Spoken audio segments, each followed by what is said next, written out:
నమస్కారం గురుగారు. శ్రీమాత్రే నమః. శ్రీ గురుభ్యో నమః. గురుగారు, విశ్వావసునామ సంవత్సరంలో వృషభ రాశి వారికి ఎలా ఉండబోతుంది? వాళ్ళు ఎలాంటి పరిహారాలు చేసుకుంటే మంచి జరుగుతుంది? తప్పనిసరిగా అమ్మ, వృషభ రాశి అంటే మన ద్వాదశ రాశిలో రెండవ రాశి. వృషభ రాశి వారికి మే 15వ తారీఖు జన్మస్థానంలో ఉండేటువంటి గురుడు శుభయోగకారకుడు అవుతున్నాడు. అలాగే దాదాపుగా మే ఆ నెలలో మనకి కేతు వచ్చేసరికి సింహరాశిలోకి వస్తాడు, చతుర్థ స్థానంలోకి వస్తాడు. రాహు దశమ స్థానం అవుతుంది. ఈ విధంగా చూసుకుంటే వీరికి శుభయోగ లక్షణాలు చాలా ఉంటాయి.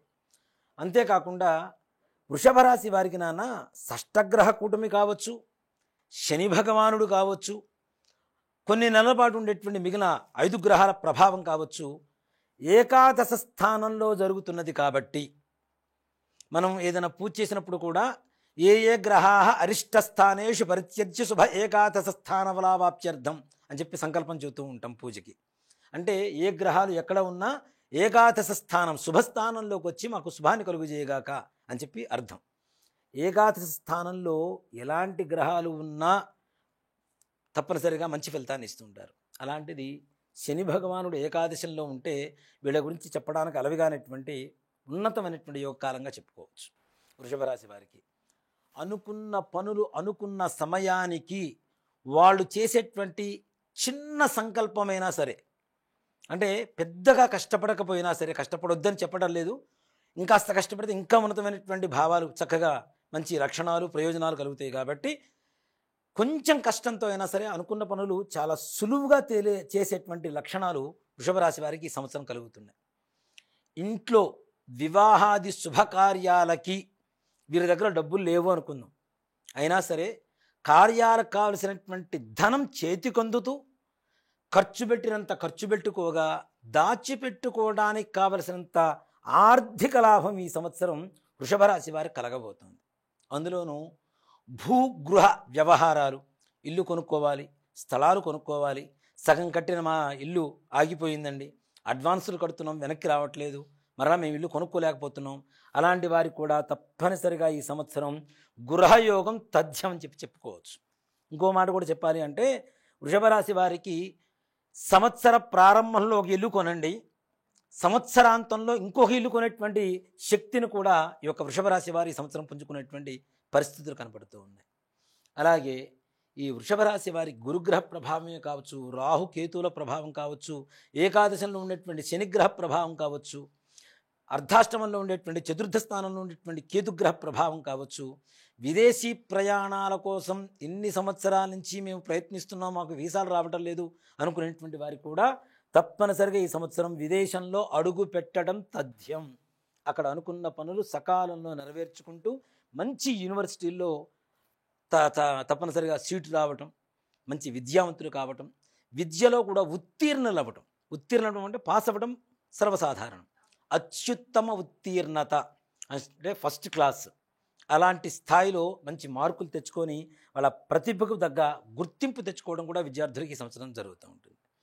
అలాగే ఇంట్లో ఉండేటువంటి వాళ్ళ పెద్దల ఆరోగ్యం కావచ్చు, ఇల్లాల ఆరోగ్యం కావచ్చు, ఇంటి యజమాని ఆరోగ్యం కావచ్చు, పిల్లల ఆరోగ్యం కావచ్చు, అవి కూడా ఏవైతే అనారోగ్య పరిస్థితులు ఎన్ని రోజుల నుంచి బాధపడుతున్నారో దీర్ఘకాలికంగా ఉండేటువంటివి, ముఖ్యంగా BP, sugar, thyroid, heart problem, kidney, liver ఇట్లాంటివి ఏవైతే ఉంటాయో అలాంటి సమస్యల నుంచి కూడా బయటపడుతూ చాలా సంతోషకరమైనటువంటి వాతావరణాన్ని ఇంట్లో ఆనందంగా గడుపుతారని చెప్పడంలో ఏమాత్రంగా సంశయం లేదు.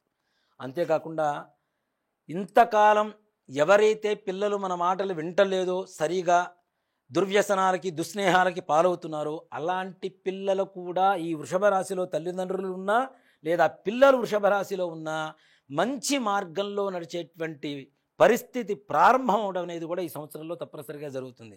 అంటే చెడు అలవాట్లు వెళ్ళిపోతాయి, చెడు స్నేహాలు వెళ్ళిపోతాయి, మంచి సద్బుద్ధితో సత్ప్రవర్తనతో మెలిగేటువంటి పరిస్థితి కూడా పిల్లలకు కనబడుతూ ఉంది. ఈ రాశి వారికి వ్యవసాయ రంగంలో ఎలా ఉంటుంది గురుగారు? వ్యవసాయ రంగంలో ఈ సంవత్సరం వీరికి నిజంగా చెప్తున్నానన్నా చాలా సంతోషకరమైనటువంటి పంటలు పండుతాయి. మంచి వాళ్ళు అనుకున్నటువంటి రేటు ఏదైతే ఉంటుందో వారి పంటకి దానికి తగ్గ గుర్తింపు రేటు ఉంటుంది. మంచిగా ఆర్థిక వ్యవహారాలు కూడా మంచి ఆనందంగా ఉంటారు. అలాగే వ్యాపారం చేసేటువంటి వాళ్ళు కూడా అంతకుముందు ఏదైతే వాళ్ళు నిల్వ ఉంచుకున్నటువంటి ద్రవ్యాలు సామాగ్రి ఉన్నాయో, పప్పులు కావచ్చు, నూనెలు కావచ్చు, ఇట్లాంటివి ఏవైతే ఉన్నాయో వాటికి కూడా విపరీతమైనటువంటి రేట్లు పెరగటం వలన అత్యధికంగా ఇప్పుడు 100 రూపాయలు ఉన్నటువంటి ఒక వస్తువు వాళ్ళు హోల్సేల్ వాళ్ళు 70 రూపాయలు కొంటారు, 100 రూపాయలకు మనకు అమ్ముతారు. కానీ వీరు అమ్మేటువంటి సమయానికి అది 150 రూపాయలు, 170 రూపాయలు రేట్లు పెరిగి ఆర్థికంగా వ్యాపారపరంగా కూడా వాళ్ళు పుంజుకునేటువంటి పరిస్థితులు కనబడుతూ ఉన్నాయి. అలాగే ముఖ్యంగా ఈ రాశిలో ఉండేటువంటి రాజకీయ నాయకులకు కూడా అత్యున్నతమైనటువంటి స్థానాలు, అంటే గల్లీ లీడర్ దగ్గర నుంచి ఢిల్లీ లీడర్ వరకు తీసుకున్న ఎవరికైనా సరే వారు అనుకున్నటువంటి స్థాయి కంటే అత్యున్నతమైనటువంటి స్థాయికి వెళ్ళడం అనేది జరుగుతూ ఉంటుంది. అలాగే శని పరిశ్రమ, మీడియా వారు, వీరికి కూడా అత్యున్నతమైనటువంటి స్థానం, కొత్త కొత్త అవకాశాలు పుంజుకోవడం, వారి ప్రతిభను కనపరిచేటువంటి పరిస్థితులు రావటం, తద్వారా అవార్డులు అలాంటివి కూడా అతి ఎక్కువగా పొందేటువంటి పరిస్థితి కూడా వృషభ రాశి వారికి తప్పనిసరిగా కలుగుతుంది. దాంట్లో కూడా ఆనందదాయకంగా ఉంటుంది. కాకపోతే ఇక్కడ ఏంటంటే ముఖ్యంగా ఎవరికైతే అప్పులు ఇస్తారో వారు మరలా తిరిగి వెనక్కి రావు అనేది మాత్రం గమనించుకొని ఈ సంవత్సరం ఎవరికి అప్పు పరంగా డబ్బులు ఇవ్వద్దు. అలాగే ఇచ్చినటువంటి డబ్బులు వెనక్కి రాక కూడా బాధపడుతూ ఉంటారు.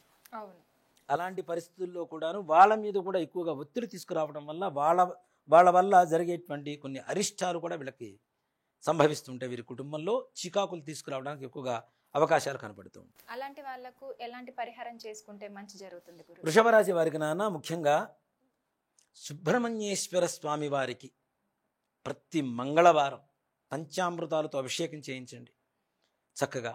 లేదు అది కూడా అవకాశం లేదండి, మాకు ఇంకా తక్కువ లేదని సూక్ష్మంగా కావాలి అంటే సుబ్రహ్మణ్యేశ్వర స్వామి వారి పటాన్ని ఇంట్లో పెట్టుకొని నిత్యం మనకు చక్కగా యూట్యూబ్లో వాటిల్లో సుబ్రహ్మణ్య భుజంగ స్తోత్రం అని ఒకటి దొరుకుతుంది నాన్న.